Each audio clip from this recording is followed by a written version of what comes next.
The day has finally loosened its grip. The room is quieter now, and the rain outside moves at its own unhurried pace. This is a moment made for slowing down, for letting your thoughts soften and your body rest. Somewhere within that calm, a story waits to be told. Tonight's story is The Secret Garden by Frances Hodgson Burnett, read gently with soft rain sounds to carry you toward sleep.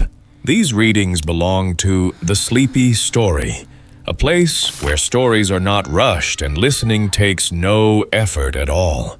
If you'd like to return to this quiet space again, you're welcome to like and subscribe.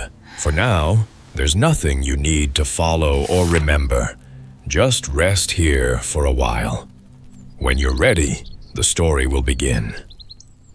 They found a great deal to do that morning, and Mary was late in returning to the house and was also in such a hurry to get back to her work that she quite forgot Colin until the last moment. "Tell Colin that I can't come and see him yet," she said to Martha. "I'm very busy in the garden." Martha looked rather frightened. Miss Mary," she said, "it may put him all out of humor when I tell him that." But Mary was not as afraid of him as other people were, and she was not a self-sacrificing person. "I can't stay," she answered.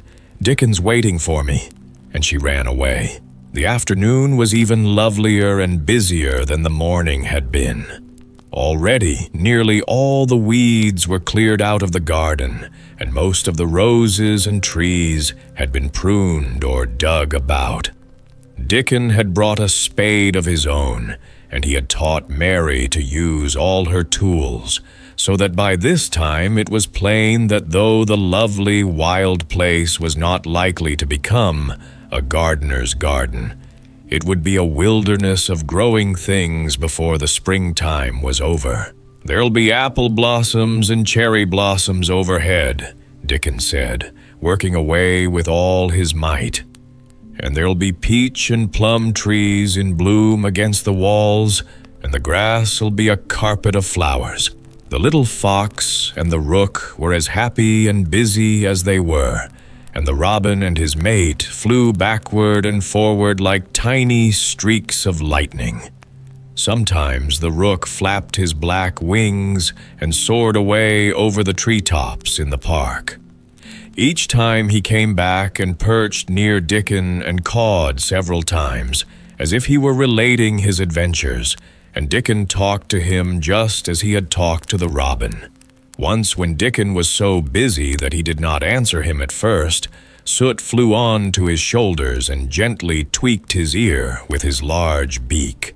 When Mary wanted to rest a little, Dickon sat down with her under a tree, and once he took his pipe out of his pocket and played the soft, strange little notes, and two squirrels appeared on the wall and looked and listened. "That's a good bit stronger than that was," Dickon said, looking at her as she was digging. "That's beginning to look different, for sure." Mary was glowing with exercise and good spirits. "I'm getting fatter and fatter every day," she said, quite exultantly. "Mrs. Medlock will have to get me some bigger dresses. Martha says my hair is growing thicker. It isn't so flat and stringy." The sun was beginning to set and sending deep, gold-colored rays slanting under the trees when they parted. "It'll be fine tomorrow," said Dickon. "I'll be at work by sunrise." "So will I," said Mary. She ran back to the house as quickly as her feet would carry her. She wanted to tell Colin about Dickon's fox cub and the rook, and about what the springtime had been doing. She felt sure he would like to hear. So it was not very pleasant when she opened the door of her room to see Martha standing, waiting for her with a doleful face. "What is the matter?" she asked. "What did Colin say when you told him I couldn't come?" said Martha. "I wish that gone. He was nigh going into one of his tantrums. There's been a nice to-do all afternoon to keep him quiet. He would watch the clock all the time. Mary's lips pinched themselves together. She was no more used to considering other people than Colin was, and she saw no reason why an ill-tempered boy should interfere with the thing she liked best. She knew nothing about the pitifulness of people who had been ill and nervous and who did not know that they could control their tempers and need not make other people ill and nervous too. When she had had a headache in India, she had done her best to see that everybody else also had a headache or something quite as bad. And she felt she was quite right. But of course now she felt that Colin was quite wrong. He was not on his sofa when she went into his room. He was lying flat on his back in bed, and he did not turn his head toward her as she came in. This was a bad beginning, and Mary marched up to him with her stiff manner. "Why didn't you get up?" she said. "I did get up this morning when I thought you were coming," he answered without looking at her. "I made them put me back in bed this afternoon. My back ached and my head ached and I was tired. Why didn't you come?" "I was working in the garden with Dickon," said Mary. Colin frowned and condescended to look at her. "I won't let that boy come here if you go and stay with him instead of coming to talk to me," he said. Mary flew into a fine passion. She could fly into a passion without making a noise. She just grew sour and obstinate and did not care what happened. "If you send Dickon away, I'll never come into this room again," she retorted. "You'll have to if I want you," said Colin. "I won't," said Mary. "I'll make you," said Colin. "They shall drag you in." "Shall they, Mr. Raja?" said Mary fiercely. "They may drag me in, but they can't make me talk when they get me here. I'll sit and clench my teeth and never tell you one thing. I won't even look at you. I'll stare at the floor." They were a nice, agreeable pair as they glared at each other. If they had been two little street boys, they would have sprung at each other and had a rough and tumble fight. As it was, they did the next thing to it. "You are a selfish thing," cried Colin. "What are you?" said Mary. "Selfish people always say that.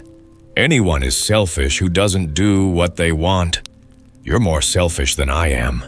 You're the most selfish boy I ever saw." "I'm not," snapped Colin. "I'm not as selfish as your fine Dickon is. He keeps you playing in the dirt when he knows I am all by myself. He's selfish, if you like." Mary's eyes flashed fire. "He's nicer than any other boy that ever lived," she said. He's like an angel." It might sound rather silly to say that, but she did not care. "A nice angel," Colin sneered ferociously. "He's a common cottage boy off the moor." "He's better than a common Raja," retorted Mary. "He's 1,000 times better." Because she was the stronger of the two, she was beginning to get the better of him. The truth was that he had never had a fight with anyone like himself in his life, and upon the whole, it was rather good for him, though neither he nor Mary knew anything about that. He turned his head on his pillow and shut his eyes, and a big tear was squeezed out and ran down his cheek. He was beginning to feel pathetic and sorry for himself, not for anyone else. "I'm not as selfish as you, because I'm always ill, and I'm sure there is a lump coming on my back," he said. "And I am going to die, besides." "You're not," contradicted Mary unsympathetically. He opened his eyes quite wide with indignation. He had never heard such a thing said before. He was at once furious and slightly pleased, if a person could be both at one time. "I'm not?" he cried. "I am. You know I am. Everybody says so." "I don't believe it," said Mary sourly. "You just say that to make people sorry. I believe you're proud of it." "I don't believe it. If you were a nice boy, it might be true, but you're too nasty. In spite of his invalid back, Colin sat up in bed in quite a healthy rage. "Get out of the room!" he shouted, and he caught hold of his pillow and threw it at her. He was not strong enough to throw it far, and it only fell at her feet. But Mary's face looked as pinched as a nutcracker. "I'm going," she said, "and I won't come back." She walked to the door, and when she reached it, she turned round and spoke again. "I was going to tell you all sorts of nice things," she said. "Dickon brought his fox and his rook, and I was going to tell you all about them. Now I won't tell you a single thing." She marched out of the door and closed it behind her.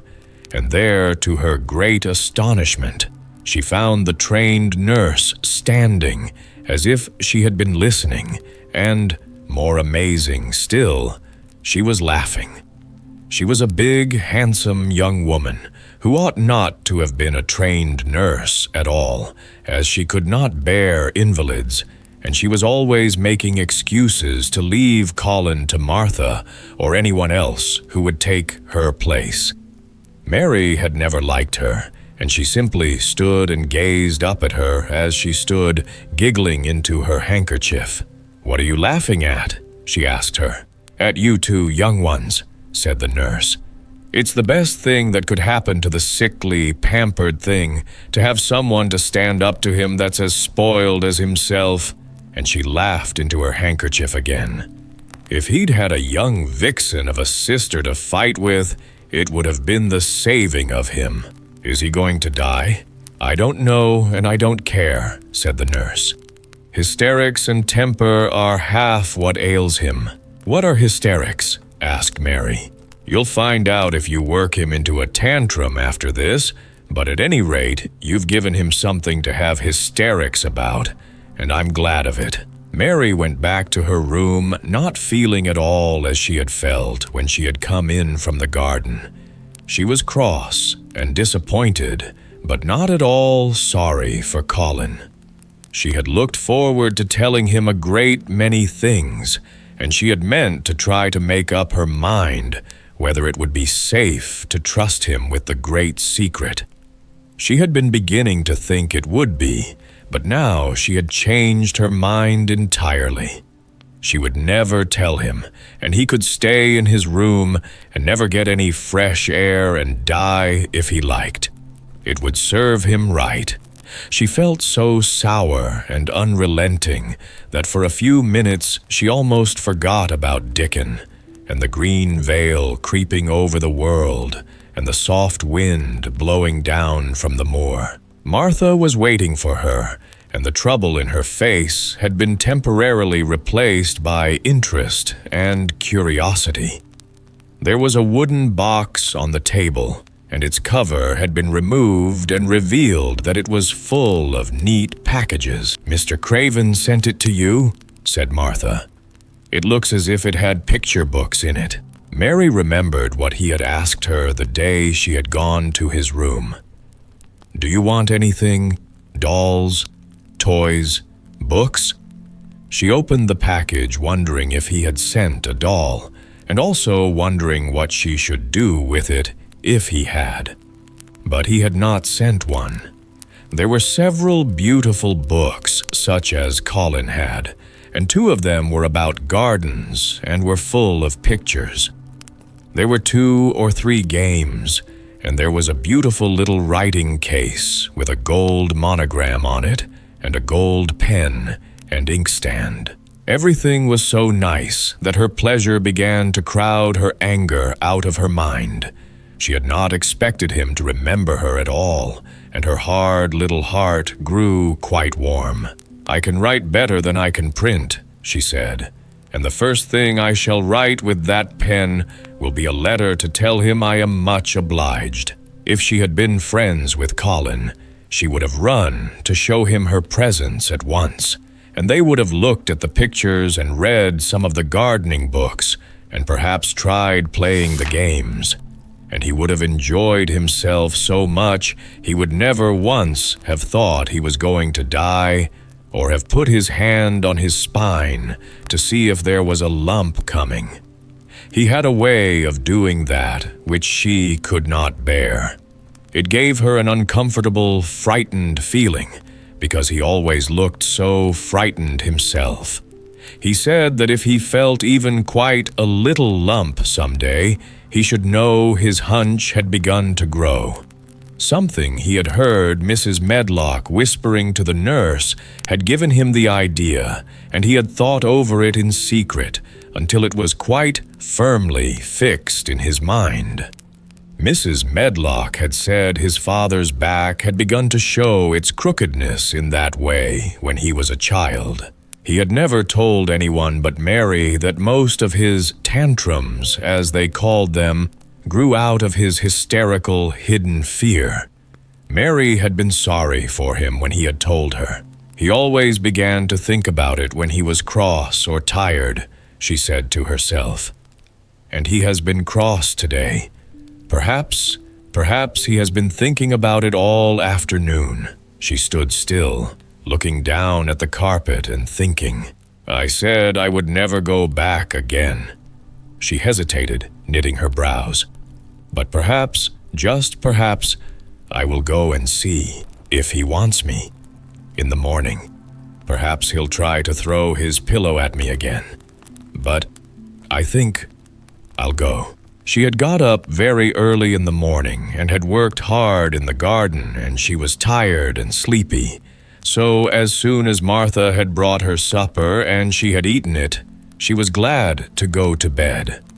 As she laid her head on the pillow, she murmured to herself, I'll go out before breakfast and work with Dickon, and then afterward, I believe, I'll go to see him. She thought it was the middle of the night when she was awakened by such dreadful sounds that she jumped out of bed in an instant. What was it? What was it? The next minute, she felt quite sure she knew. Doors were opened and shut, and there were hurrying feet in the corridors, and someone was crying and screaming at the same time, screaming and crying in a horrible way. It's Colin, she said. He's having one of those tantrums the nurse called hysterics.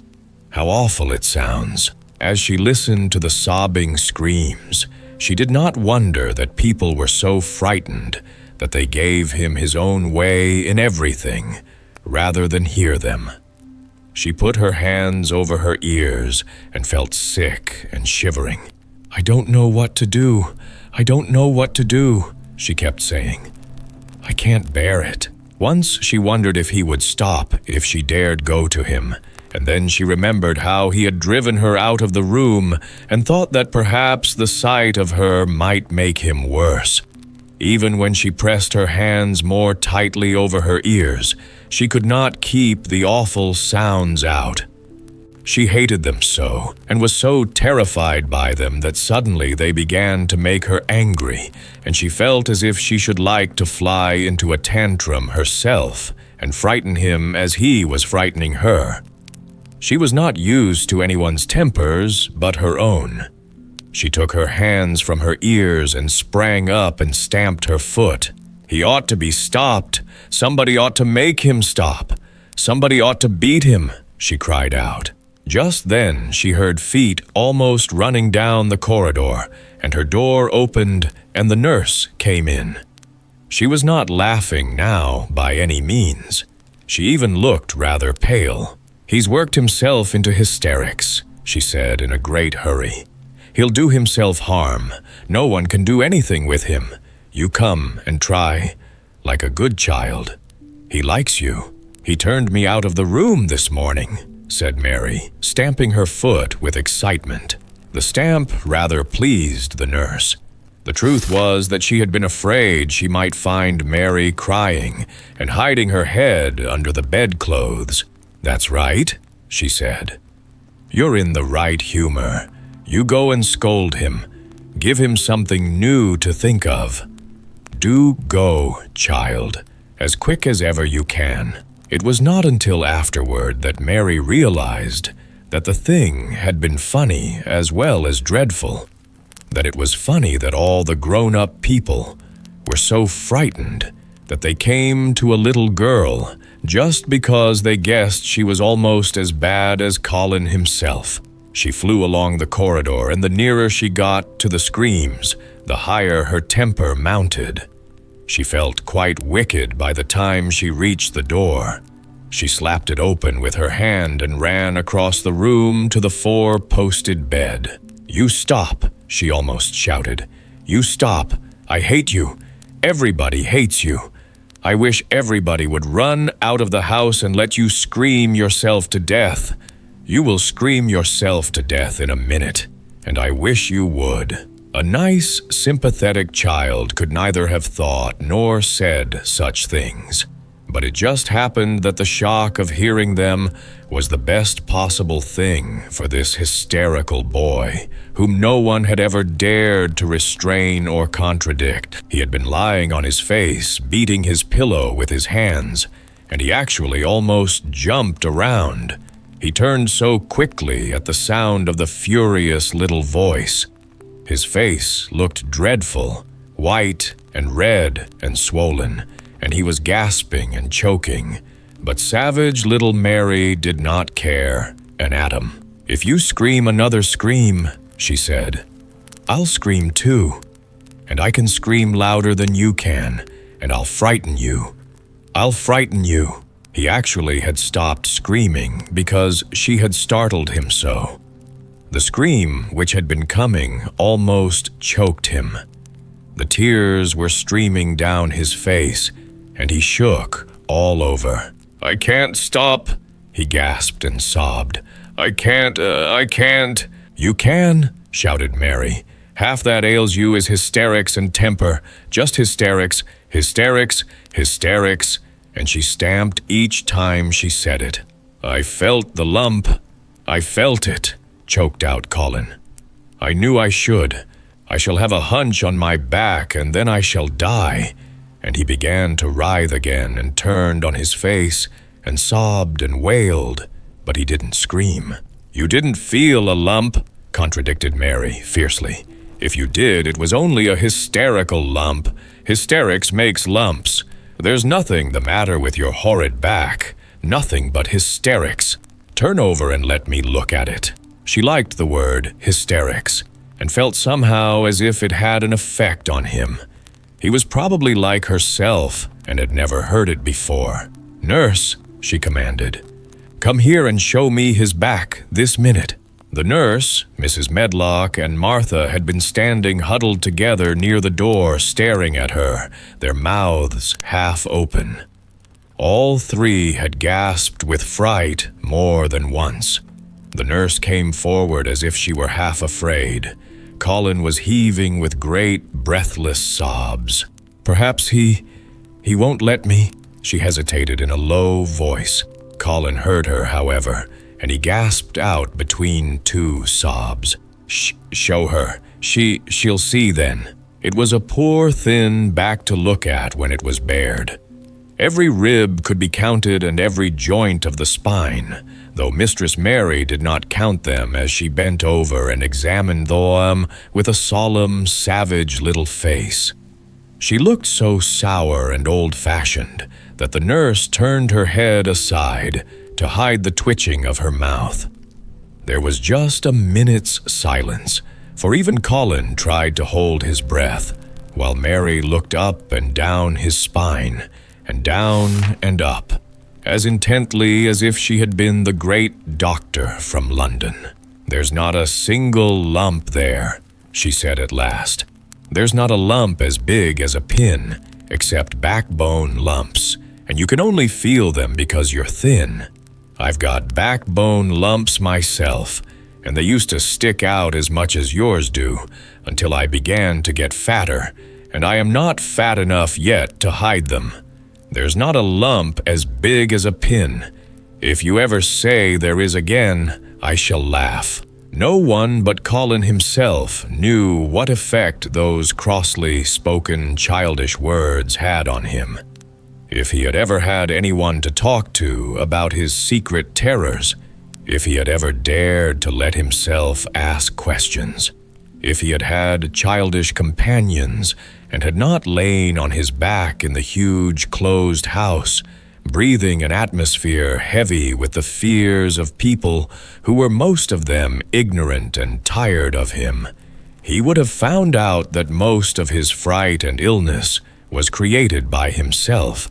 But he had lain and thought of himself and his aches and weariness for hours and days and months and years. And now that an angry, unsympathetic little girl insisted obstinately that he was not as ill as he thought he was, he actually felt as if she might be speaking the truth. "I didn't know," ventured the nurse, "that he thought he had a lump on his spine. His back is weak because he won't try to sit up. I could have told him there was no lump there." Colin gulped and turned his face a little to look at her. Could you?" he said pathetically. "Yes, sir." "There," said Mary, and she gulped too. Colin turned on his face again, and but for his long-drawn, broken breaths, which were the dying down of his storm of sobbing, he lay still for a minute, though great tears streamed down his face and wet the pillow. Actually, the tears meant that a curious great relief had come to him.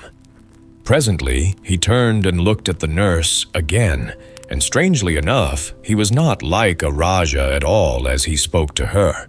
"Do you think I could live to grow up?" he said. The nurse was neither clever nor soft-hearted, but she could repeat some of the London doctor's words. "You probably will if you will do what you are told to do, and not give way to your temper and stay out a great deal in the fresh air." Colin's tantrum had passed, and he was weak and worn out with crying, and this perhaps made him feel gentle. He put out his hand a little toward Mary, and I am glad to say that, her own tantrum having passed, she was softened too, and met him halfway with her hand, so that it was a sort of making up. I'll go out with you, Mary," he said. "I shan't hate fresh air if we can find—" He remembered just in time to stop himself from saying, "if we can find the secret garden," and he ended, "I shall like to go out with you if Dickon will come and push my chair. I do so want to see Dickon and the fox and the crow." The nurse remade the tumbled bed and shook and straightened the pillows. Then she made Colin a cup of beef tea and gave a cup to Mary, who really was very glad to get it after her excitement. Mrs. Medlock and Martha gladly slipped away, and after everything was neat and calm and in order, the nurse looked as if she would very gladly slip away also. She was a healthy young woman who resented being robbed of her sleep, and she yawned quite openly as she looked at Mary, who had pushed her big footstool close to the four-posted bed and was holding Colin's hand. "You must go back and get your sleep out," she said. "He'll drop off after a while, if he's not too upset. Then I'll lie down myself in the next room. Would you like me to sing you that song I learned from my ayah?" Mary whispered to Colin. His hand pulled hers gently, and he turned his tired eyes on her appealingly. "Oh, yes," he answered. "It's such a soft song. I shall go to sleep in a minute." "I will put him to sleep," Mary said to the yawning nurse. "You can go, if you like." "Well," said the nurse, with an attempt at reluctance, "if he doesn't go to sleep in half an hour, you must call me." "Very well," answered Mary. The nurse was out of the room in a minute, and as soon as she was gone, Colin pulled Mary's hand again.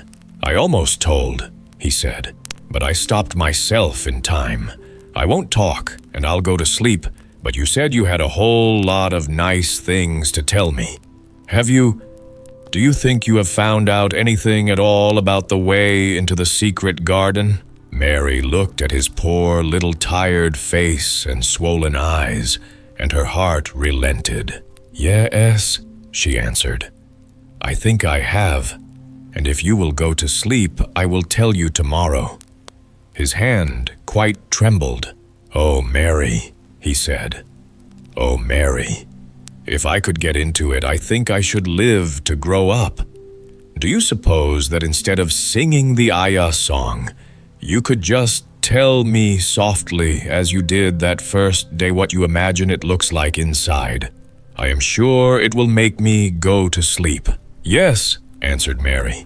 "Shut your eyes." He closed his eyes and lay quite still, and she held his hand and began to speak very slowly and in a very low voice. "I think it has been left alone so long that it has grown all into a lovely tangle. I think the roses have climbed and climbed and climbed until they hang from the branches and walls and creep over the ground, almost like a strange gray mist. Some of them have died, but many are alive, and when the summer comes, there will be curtains and fountains of roses. I think the ground is full of daffodils and snowdrops and lilies and iris working their way out of the dark. Now the spring has begun. Perhaps, the soft drone of her voice was making him stiller and stiller, and she saw it and went on.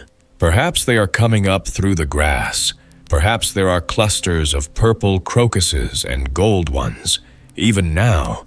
Perhaps the leaves are beginning to break out and uncurl, and perhaps the gray is changing and a green gauze veil is creeping and creeping over everything, and the birds are coming to look at it because it is so safe and still. And perhaps, very softly and slowly indeed, the robin has found a mate and is building a nest, and Colin was asleep. Of course, Mary did not waken early the next morning. She slept late because she was tired, and when Martha brought her breakfast, she told her that though Colin was quite quiet, he was ill and feverish, as he always was, after he had worn himself out with a fit of crying. Mary ate her breakfast slowly as she listened. "He says he wishes thou would please go and see him as soon as thou can," Martha said. "It's queer what a fancy he's took to thee. Thou did give it him last night for sure, didn't thou? Nobody else would have dared to do it. Eh, poor lad. He's been spoiled till salt won't save him.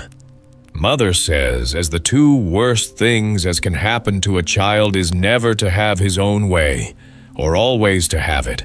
She doesn't know which is the worst. Thou was in a fine temper thyself too, but he says to me when I went into his room, 'Please ask Miss Mary if she'll please come and talk to me.' Think o' him saying please. Will you go, miss?" "I'll run and see Dickon first," said Mary. "No, I'll go and see Colin first and tell him. I know what I'll tell him," with a sudden inspiration. She had her hat on when she appeared in Colin's room, and for a second he looked disappointed. He was in bed. His face was pitifully white, and there were dark circles round his eyes. "I'm glad you came," he said. "My head aches, and I ache all over because I'm so tired. Are you going somewhere?" Mary went and leaned against his bed. "I won't be long," she said. "I'm going to Dickon, but I'll come back. Colin, it's something about the garden." His whole face brightened, and a little color came into it. "Oh, is it?" he cried out. "I dreamed about it all night. I heard you say something about gray changing into green, and I dreamed I was standing in a place all filled with trembling little green leaves, and there were birds on nests everywhere, and they looked so soft and still. I'll lie and think about it until you come back." In 5 minutes, Mary was with Dickon in their garden. The fox and the crow were with him again, and this time he had brought 2 tame squirrels. "I came over on the pony this morning," he said. He is a good little chap. Jump is. I brought these 2 in my pockets. This here one he's called Nut, and this here other one's called Shell." When he said Nut, one squirrel leaped onto his right shoulder, and when he said Shell, the other one leaped onto his left shoulder. When they sat down on the grass with Captain curled at their feet, Soot solemnly listening on a tree, and Nut and Shell nosing about close to them, it seemed to Mary that it would be scarcely bearable to leave such delightfulness. But when she began to tell her story, somehow the look in Dickon's funny face gradually changed her mind. She could see he felt sorrier for Colin than she did. He looked up at the sky and all about him. "Just listen to them birds. The world seems full of 'em, all whistling and piping," he said. "Look at 'em dartin' about, and hearken at 'em callin' to each other. Come springtime seems like as if all the world's callin'. The leaves is uncurlin' so you can see 'em, and my word, the nice smells there is about," sniffing with his happy, turned-up nose. "And that poor lad, lying shut up and seeing so little that he gets to thinking of things as sets him screaming. We mun get him out here. We mun get him watching and listening and sniffing up the air, and get him just soaked through with sunshine, and we mun not lose no time about it." When he was very much interested, he often spoke quite broad Yorkshire, though at other times he tried to modify his dialect so that Mary could better understand. But she loved his broad Yorkshire, and had in fact been trying to learn to speak it herself. So she spoke a little now. "Aye, that we mun," she said, which meant, "Yes, indeed we must." "I'll tell thee what us'll do first," she proceeded, and Dickon grinned, because when the little wench tried to twist her tongue into speaking Yorkshire, it amused him very much. "He's took a greatly fancy to thee. He wants to see thee, and he wants to see Soot and Captain. When I go back to the house to talk to him, I'll ax him if thou canna come and see him tomorrow morning, and bring thy creatures with thee. And then, in a bit, when there's more leaves out, and happen a bud or two, we'll get him to come out, and thou shalt push him in his chair, and we'll bring him here and show him everything." When she stopped, she was quite proud of herself. She had never made a long speech in Yorkshire before, and she had remembered very well. "Thou mun talk a bit of Yorkshire like that to Master Colin," Dickon chuckled. "Thou'll make him laugh, and there's nowt as good for ill folk as laughin' is. Mother says she believes as half a hour's good laugh every morning 'ud cure a chap as was making ready for typhus fever. I'm going to talk Yorkshire to him this very day," said Mary, chuckling herself. The garden had reached the time when every day and every night it seemed as if magicians were passing through it, drawing loveliness out of the earth and the boughs with wands. It was hard to go away and leave it all, particularly as Nut had actually crept on to her dress, and Shell had scrambled down the trunk of the apple tree they sat under and stayed there, looking at her with inquiring eyes. But she went back to the house, and when she sat down close to Colin's bed, he began to sniff, as Dickon did, though not in such an experienced way. "You smell like flowers and fresh things," he cried out quite joyously. "What is it you smell of? It's cool and warm and sweet all at the same time." "It's the wind from the moor," said Mary. "It comes a-sittin' on the grass under a tree with Dickon and with Captain and Soot and Nut and Shell.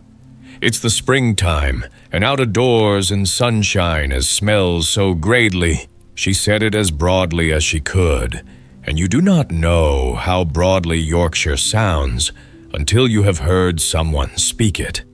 Colin began to laugh. "What are you doing?" he said. "I never heard you talk like that before. How funny it sounds." "I'm giving thee a bit of Yorkshire," answered Mary triumphantly. "I canna talk as greatly as Dickon and Martha can, but thou sees I can shape a bit. Doesn't thou understand a bit of Yorkshire when thou hears it, and thou a Yorkshire lad thyself bred and born? I wonder thou'rt not ashamed o' thy face."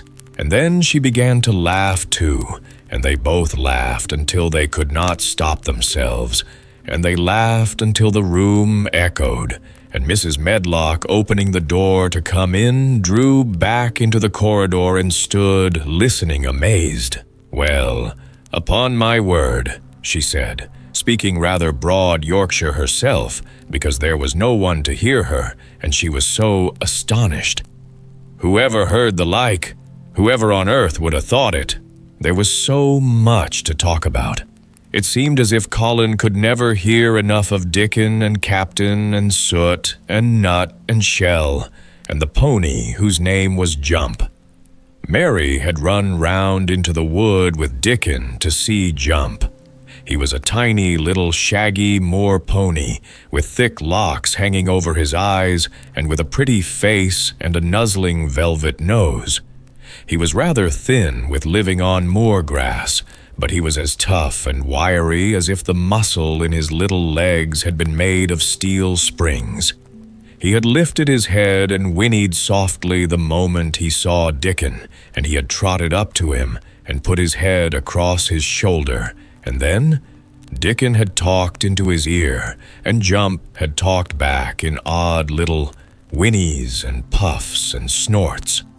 Dickon had made him give Mary his small front hoof and kiss her on her cheek with his velvet muzzle. "Does he really understand everything Dickon says?"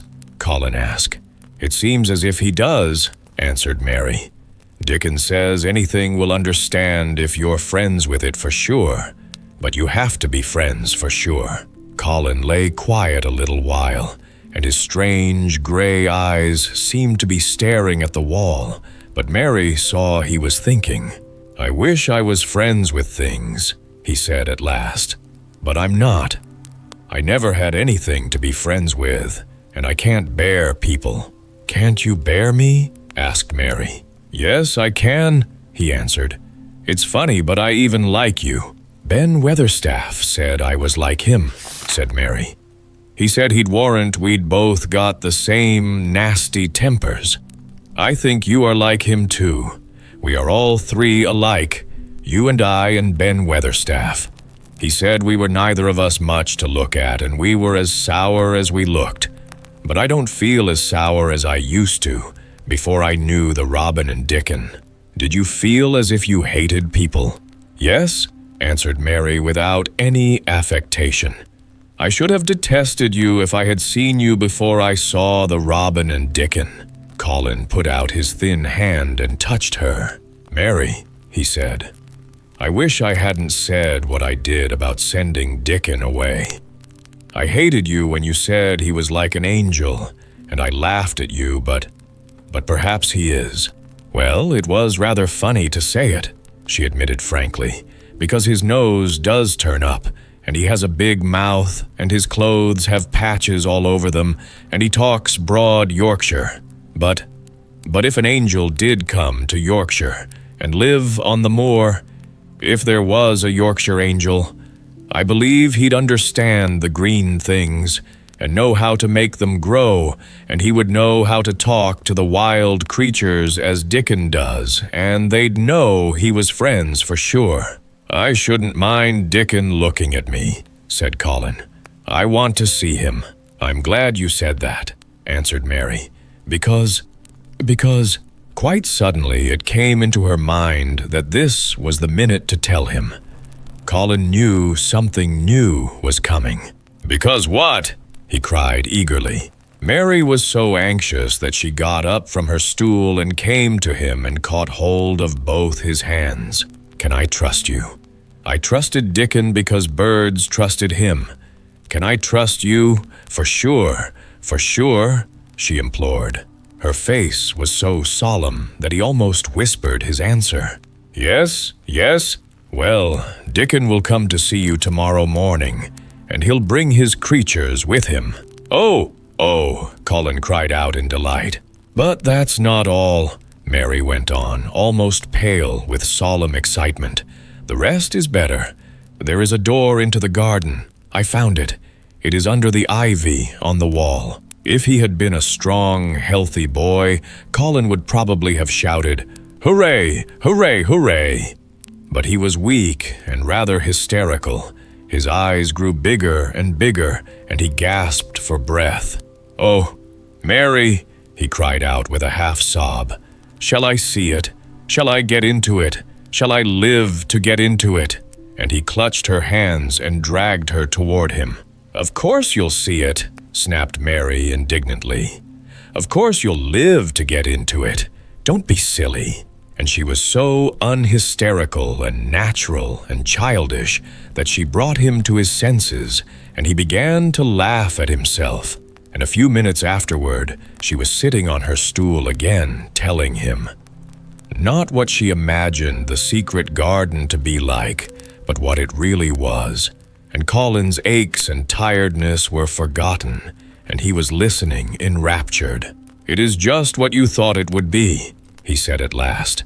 "It sounds just as if you had really seen it. You know I said that when you told me first." Mary hesitated about 2 minutes and then boldly spoke the truth. "I had seen it, and I had been in," she said. "I found the key and got in weeks ago, but I daren't tell you. I daren't because I was so afraid I couldn't trust you. For sure, and for tonight, we'll let the story rest here. The chapter has come to a close, and this feels like a gentle place to pause. You don't need to hold on to the words anymore. Let them fade quietly, the way the rain continues outside. Thank you for sharing this quiet time with me. I hope this reading has helped you feel calm, settled, and ready for sleep. We'll return to the story another night. Until then, rest deeply. Good night."